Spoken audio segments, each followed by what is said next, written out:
কামরুল তো এখন 1800-র উপরে করেছে, আর বাকি সবাই মিলে বাকিটা করেছে। তো কাজে এটা তো আমার দেশের মানুষ কেন বাইরে যেতে হবে?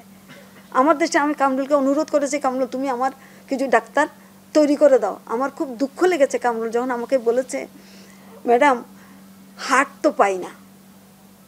আমি প্রথমে থতমত খেলাম, হার্ট পাই না মানে কি? পরে বুঝলাম যে না, এটার জন্য যে হৃদয়টা দরকার সেই হৃদয়টা নাই।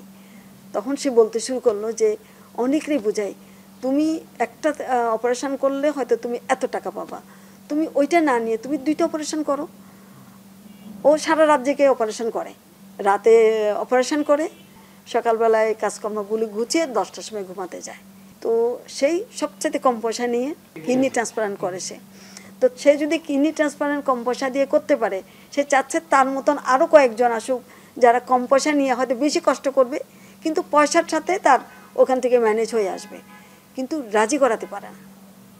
তো এই যে হার্টটা তৈরি হবে, হার্টটা একদিনে তৈরি হয় না, এটা হতে হবে আমার ভালো মানুষ হইতে হবে। ভালো মানুষ হলেই আমি ভালো ডাক্তার তৈরি করতে পারবো।